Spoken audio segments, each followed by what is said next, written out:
Hello, I'm Jared Weiss. I'm a professor of medicine at UNC Lineberger's Comprehensive Cancer Center, and it's a privilege today to be joined by Dr. Sid Sheth, an expert oncologist in head and neck cancer, also at UNC Lineberger Comprehensive Cancer Center. Welcome, Sid. Thanks so much for having me, Jared. So hopefully this will increasingly be a less important topic over the years, but for now it still matters. I want to talk about incurable cancer. Most of our patients get to a designation of incurability through multiple failed attempts at cure, because head and neck can come back locally alone.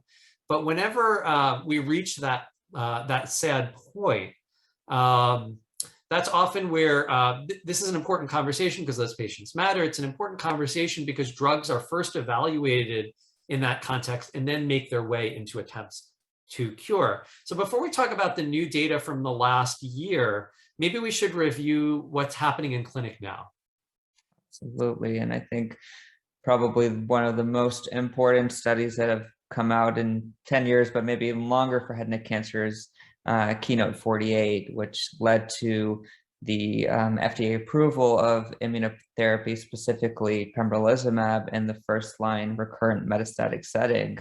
And so, I think without getting into too much of the nuances, one of the ways we select our therapy is looking at a PD-L1 expression using a score called combined positive score. And so if you have a score of 1 or greater, we can give pembrolizumab on its own. If you have a score of 0, then the FDA approval is pembrolizumab plus chemotherapy. And there's some reasons why we might do chemotherapy in addition to the immunotherapy for patients that have higher CPS scores. But again, it's really fundamentally changed the landscape of how we treat patients with non-curable cancer, and the outcomes are just exciting, particularly when you look at the survival curves and you see a tail that shows that the patients who are responding to it can really respond for a long time, which is, I think a holy grail for patients that we can't cure. Yeah, so when I see people in clinic, there are a few intersecting axes that for me determine what we're going to do. The most obvious, of course, is patient values. What does the person want? But if we assume for a minute for educational purposes that we have a patient who's extremely physically fit and looking for the therapy that's going to most prolong the duration of their life and preserve quality of life, to me, I have how to say this gently, the Keytruda is approved for any positive PD-L1 score. In my practice, I'm really only seriously considering it if that score is at least 20 to be used alone in a very fit patient. And if it's less than 20, both 1 to 19s or 0s, I'm combining it with chemo. And as Dr. Weiss knows, the 1 to 19 group is an area of interest of mine, and I think there's a lot of controversy about the best way to treat these patients. But I 100% agree. I think there are very few patients in the 1 to 19 group who perhaps are not as fit as we'd like them to be, where they would get the immunotherapy or Keytruda on its own. But in my practice too, most of these patients are seeing chemotherapy as well. Yeah, I share your excitement, and I'm excited you're working so much in that area because it's a population with an unmet need that I think it's a lower hanging fruit to fulfill, that we really might be able to help those folks. So one attempt to help those folks was to add another immune therapy called ipilimumab to the class that we know and love in head and neck cancer, the PD-1 inhibitors like nivolumab and pembrolizumab. Ipilimumab is a very aggressive immune therapy, FDA approved in melanoma in combination with PD-1 inhibitors, and newly approved in lung cancer. That's a more complex story that I'll leave for a different Grace podcast if someone hasn't done it already, but it has some approvals alone or in chemo in lung cancer. And we got the first data in head and neck in Checkmate 651. Personally, I was a bit disappointed by this data. What did you think? Yeah, I was disappointed as well. I think there's really an effort to see if we can do non-redundant checkpoint combinations. And CTLA-4 has always been thought of kind of the sister agent with PD-1, PD-L1 agents. And it was disappointing. It was not better than chemotherapy. And while there might be a signal in the higher PD-L1 expressing groups, I think we will have to think about the toxicities with this combination. So, and this also supports some of the negative data from durvalumab and tremelimumab, which are the same agents, but just from a different company, and that was negative as well. Yeah, a sore point for me. I put a lot of work into that. But so it is that we have that we have to do these studies to find out what really helps people and what doesn't.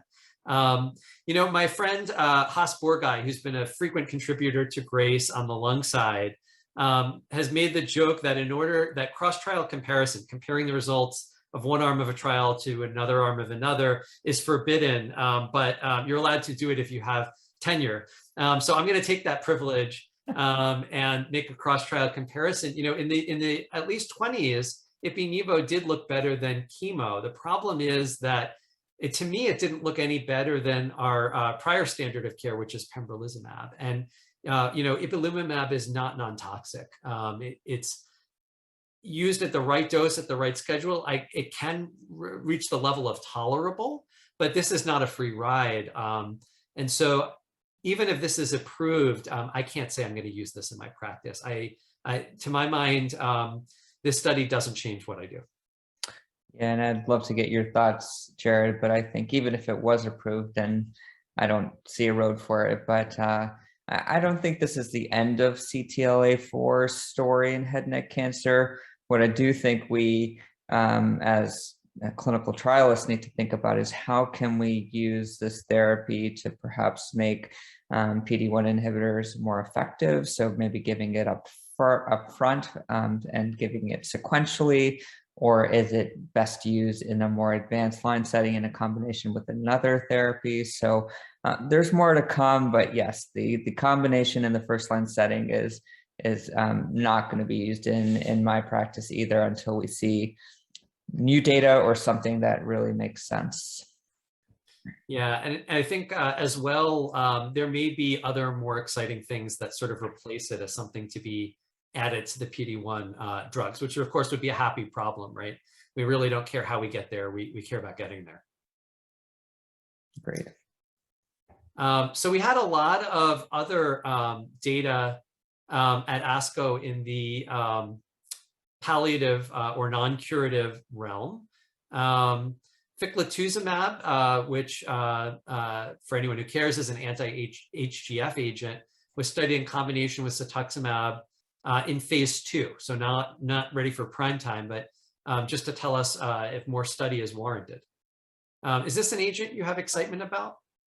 Yeah, I'm glad you said it first, Jared, because I would have struggled to say it. But I do think there's excitement, and here we're bringing back cetuximab into the conversation. And so the combination of ficlatuzumab and cetuximab were fairly promising in the phase 2 trial. And I think this is particularly relevant in the HPV negative patient population. As I mentioned before, there's some more biologic rationale, and toxicity and tolerability wasn't too bad, which is something that's very relevant for a heavily pretreated patient population. So I'll be interested to see how its development moves forward and whether there's going to be potentially a phase 3 study to slot it into the advanced line setting for the future.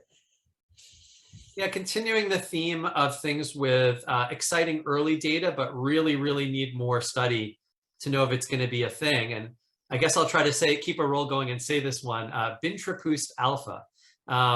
So this one, for anyone who's tracking mechanisms, is a TGF beta trap and PD-L1 agent. I don't know if you have more to say than I do, but I would say it looked active in HPV associated cancers, including head and neck cancer.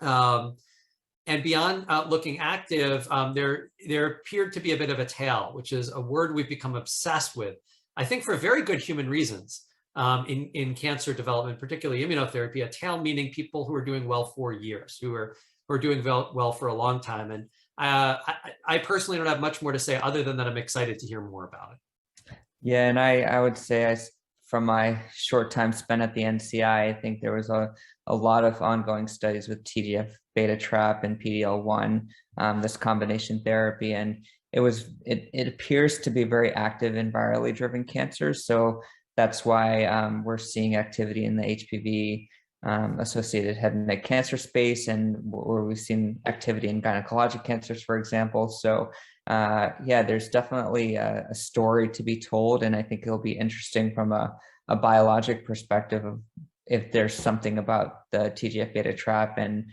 virally driven cancers.